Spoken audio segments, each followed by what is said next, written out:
Which country is said to have the largest Muslim community in South America? From the river delta of Buenos Aires till the southern edge of Patagonia, the Andes Mountains pass through it. But between the two countries of Argentina and Chile, they make the way for glaciers that are the largest in the world. It's magnificent. Then you got the capital and the football pitches from which football legends arise. Viva Palestina! Boca and River, the iconic derby. Mate on every hand or table. Asado in every corner. But beneath all of that, there's a hidden Islamic story. Sin saber lo que estaba haciendo, automáticamente me puse con ellos a realizar el salat. Allahu Akbar. One that dates back over a century. The community, they say, is the largest in South America, yet the masjids are few. This is Argentina.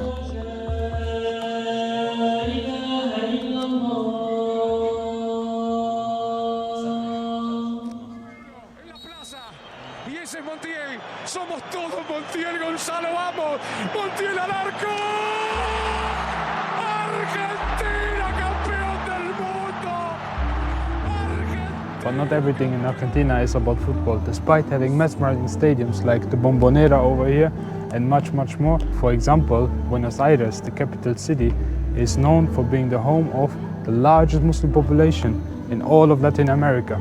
So let's go and discover what our deen and the country in football have together. We'll begin with the capital city of Buenos Aires. We should start the day right with some breakfast, locally breakfast, and we'll go right there in the cafe called the Black Cat, El Gato Negro. Let's try out some Argentinian breakfast, but apparently it's very influenced from the European side. They got their own way. Let's just go and check it out. This is what we call a typical Argentinian breakfast. What you see is a croissant. You'll think of it, but here we call it media luna. It's sweeter than the croissants and it's softer and it's also smaller. Here we go, bismillah. It's really good. It's not really my type, but it's really glazed with sugar a little bit on top. The typical café con leche. This cafe here in Buenos Aires is one of the many that you have here, where the inner architecture is preserved since decades, if not centuries, you know. It's called Alfafores, and it's basically a cookie sandwich. This part is called dulce de leche. You know? Here we got the Avenida del 9 de Julio, and this is one of the most symbolic places. There's a lot of celebrations that happened here when they got the football world champion in 2022. Football has been part of Argentina since the earliest days. Buenos Aires has two main football clubs. When they play against each other, it is known as one of the most heated derbies in the world. One of those two teams is called Boca Juniors, and the name originates from its neighborhood called La Boca. This is one of the most iconic stadiums in the world, called La Bombonera, home to the team of Boca Juniors. They have their heated derby against River Plate, and in fact, if I'll be wearing red, which are the colors of the rival team, I might not be granted entry.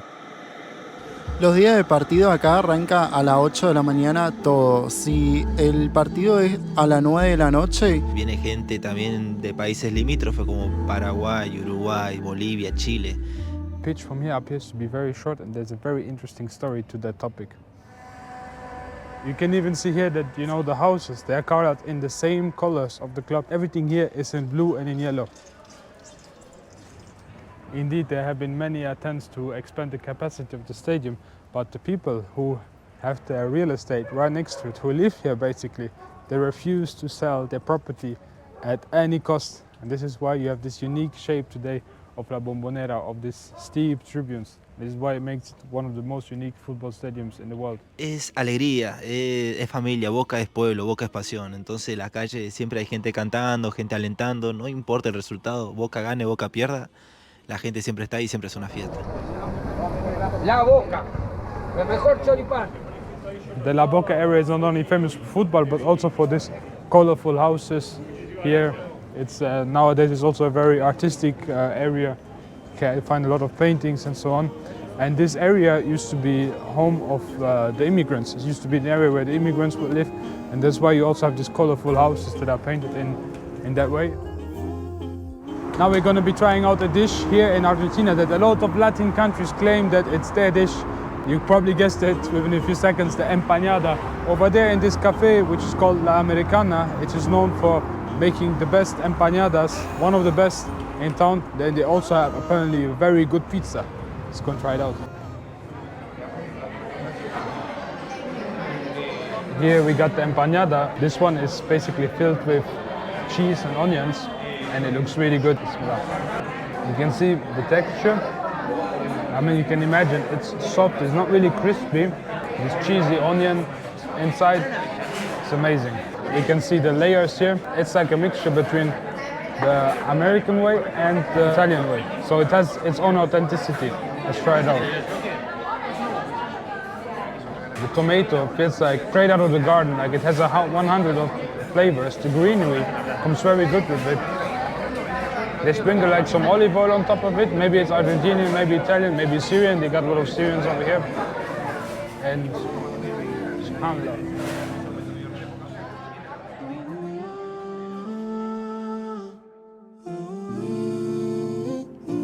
Behind me you got the King Fahd Masjid. This is the biggest masjid in Argentina and probably one of the biggest in South America. It's huge.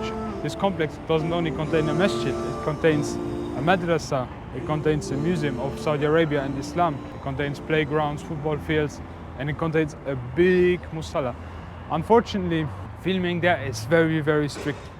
Even when you enter here, there's security checkpoints. You have to, as Muslims, you have to leave your passport to go and pray there. SubhanAllah, it's very beautiful. If you come here, you have to visit this place. Just keep in mind, you're not allowed to film and take pictures, even with the phone, but it's very beautiful.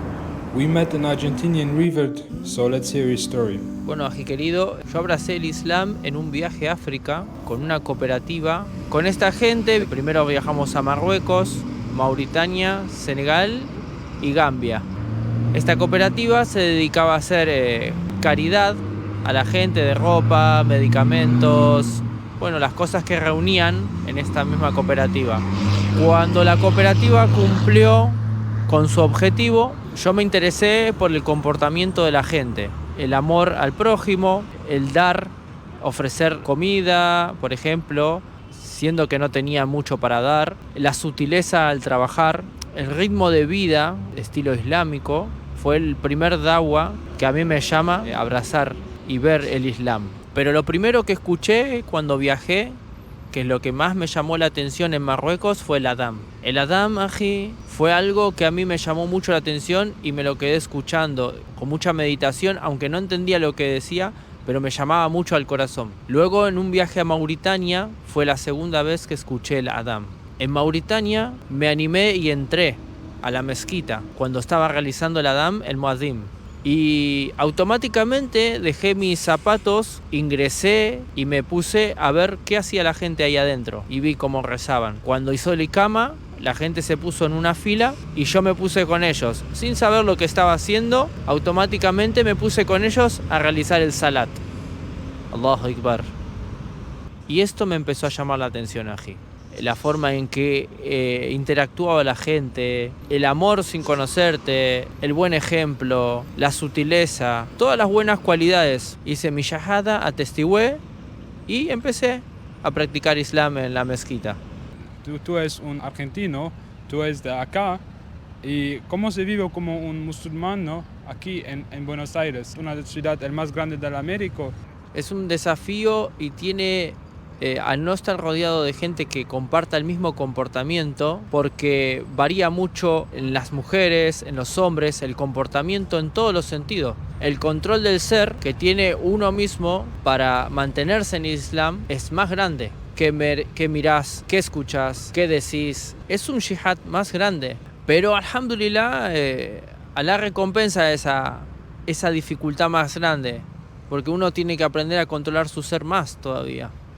Entonces, bueno, Argentina, alhamdulillah, las mezquitas no son muchas como en otras partes del mundo. Y bueno, acá tenemos carnicerías también, que no es tanto como en otros países también, carnicería halal, que el musulmán puede acceder a comprar en algunos lugares. No son muchos los lugares ahora, pero tenemos.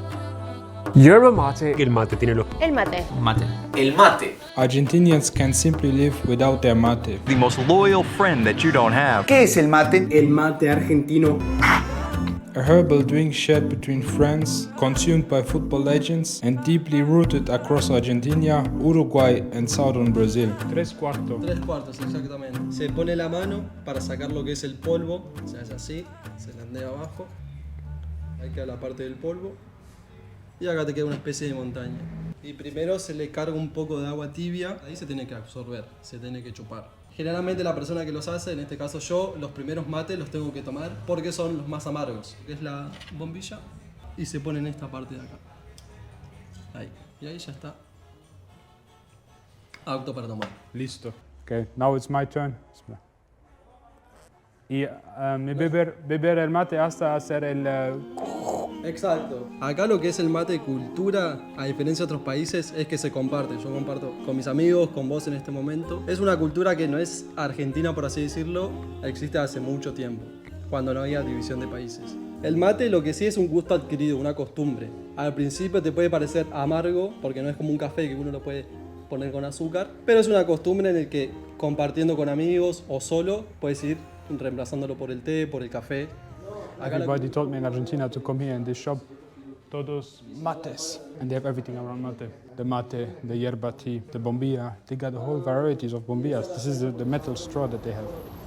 If you're watching this video and you're thinking that one day you'll be able to travel like this and see the Ummah, what could help you with this is to have an online business which will allow you to work from everywhere in around the world. And here I am partnering up with the Ummah Accelerator, a teaching platform which helps you to start from scratch to the point of selling your own AI services. They're orienting you on which niche to focus on, which services you can sell, how to find clients, how to price it, how to deliver it, how to find developers who do the work for you so that you basically just outsource the work. They essentially teach you the whole process, and guess what? They got a free class where they're going to walk you through the whole process of doing it. So in a nutshell, you're gonna come out with this class with a full plan of how to start your own online business within 90 days, get clients, get paid, get to travel and discover the Ummah. We are in the month of May, which means that here it's the autumn season. You can see the leaves, they are even slowly turning yellow, orange.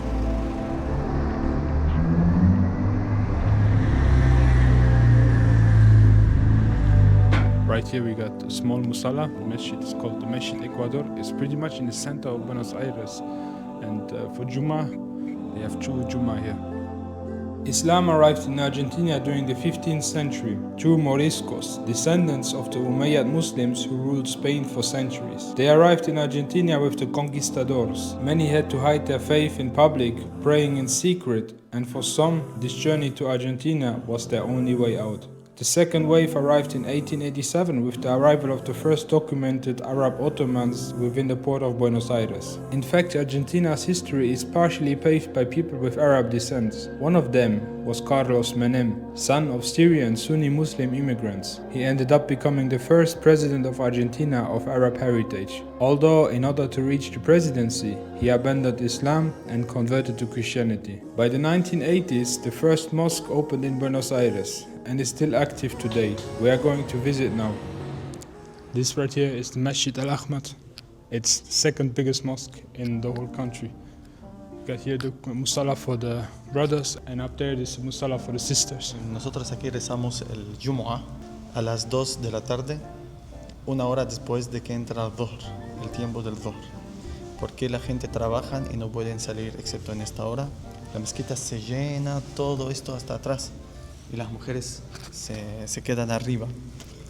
En general, en los 5 rezos diarios vienen como de 5 personas a 10 personas, todos los 5 rezos diarios. Solo el Jumu'ah viene mucha gente, se llena la mezquita. Esta mezquita tiene casi 30 años, pero el centro islámico tiene 100 años. Esta mezquita no estuvo aquí antes, estuvo en otro lugar. Ahora es un lugar administrativo nada más. Aquí hacer el adán solo los viernes, la salat al-Jumu'ah, ¿no? No. Y también por el día de Eid. El día de la Eid no, solo el Jumu'ah nada más. Solo el Jumu'ah nada más. ¿Y la gente gustar aquí cuando hacer el adán? Sí. Sí, es un poco diferente para usted. Sí, pero es permitido nada más el Jumu'ah, nada más. Subhanallah. See right the minaret over here.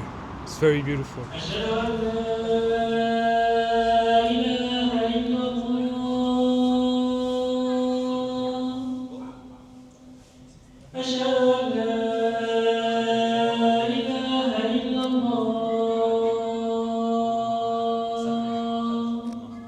La verdad, vivir como musulmán aquí no es difícil porque hay una gran comunidad musulmana aquí en Buenos Aires. La mayoría son árabes o vinieron de origen árabe, como son inmigrantes de Siria y Líbano. Pero obviamente, como somos minoría en el país, entonces te cuesta un poquito practicar el Islam como debe ser rectamente. Tienes que aquí adaptarse con el país para que puedas.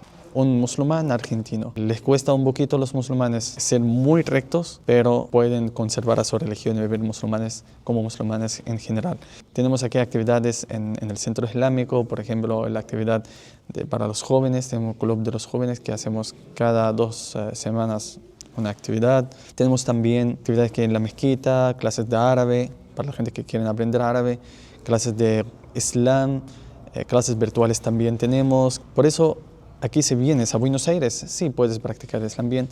No sé, fuera de Buenos Aires, en otra provincia, creo que te cuesta más porque no hay esta cantidad de mezquita como la que están aquí en Buenos Aires. What is also interesting about this masjid is that they have their own channel and episodes of their channel are being streamed on public television once a week in Argentinian public television. Last but not least, we're going to try out the best halal options that you can find here in Buenos Aires, and this is shawarma. But don't think of it like shawarma is only Arabic food. It is Arabic food, but the thing is that the Arab identity is part of the culture of Argentina. It's part of Argentina.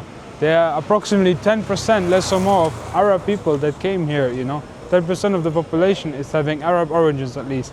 And here we are at the El Arabe, which translates to the Arab. We're going to try out the shawarma. I'm a little bit curious, maybe it's different than the one that we had previously. Shawarma is always an experience, and every country is a little bit different.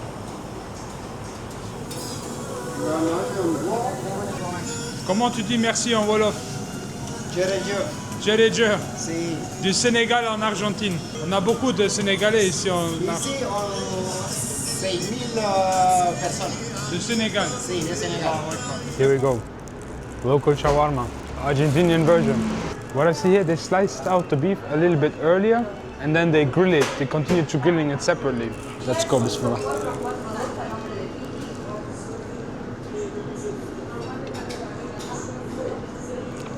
C'est très bon. Et muy bien. Got a good chef here from Senegal. And he's really preparing it very good. It's really one of the best shawarmas I've had. It's an amazing feeling to eat meat again over here. It's amazing.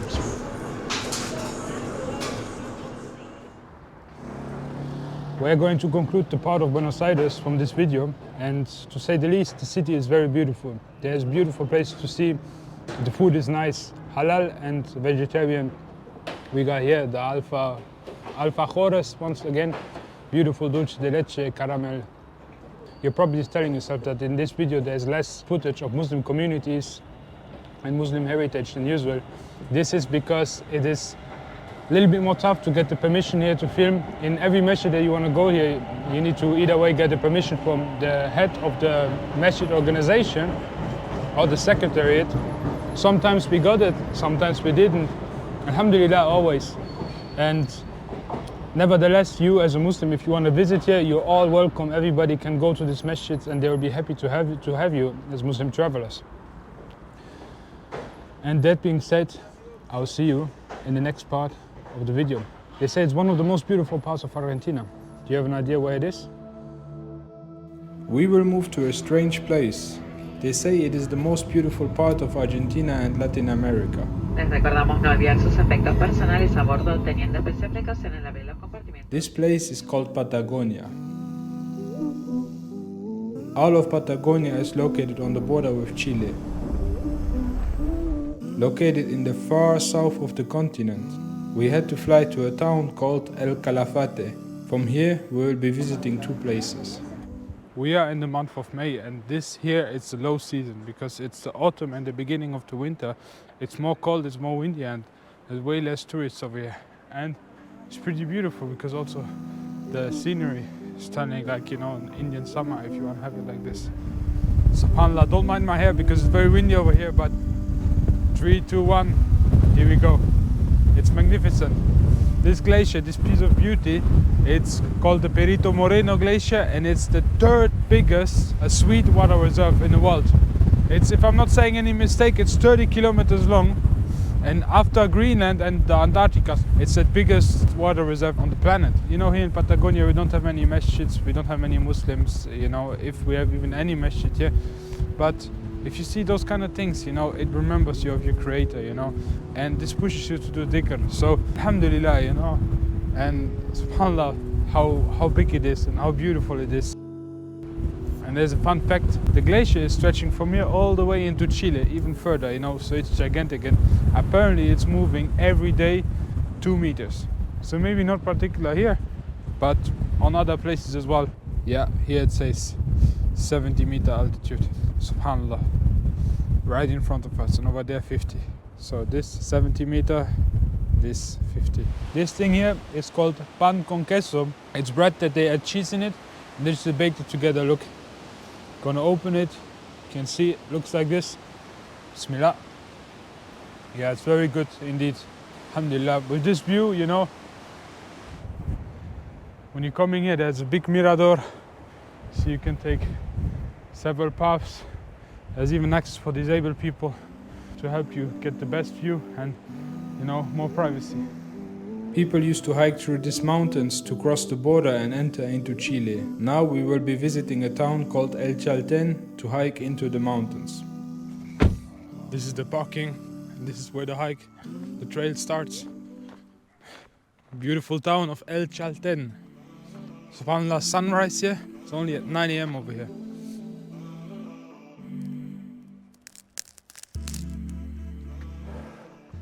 This is just to show you how small that little town of El Chaltén is. Most of it are hotels, so it's very touristic. But apparently they say it's the most beautiful place in Argentina.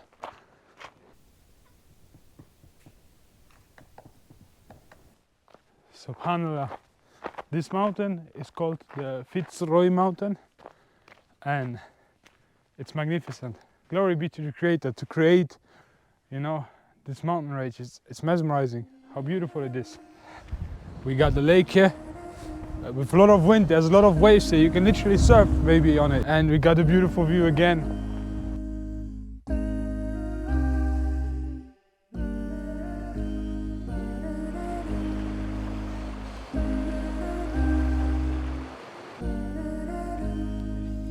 Here's the thing, it's very steep and it's very slippery because the more you go up, the more there's ice in it. Therefore you gotta put those crampons on.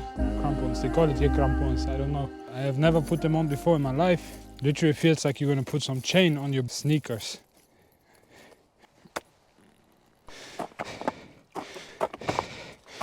And now we're walking completely on snow. Alhamdulillah, if I didn't have these spikes on me, thought it would be at the end. For me at least over here. We came from all the way down there. See this first lake there at the very end? Even further, that's where we came from. Allahu Akbar. Subhanallah.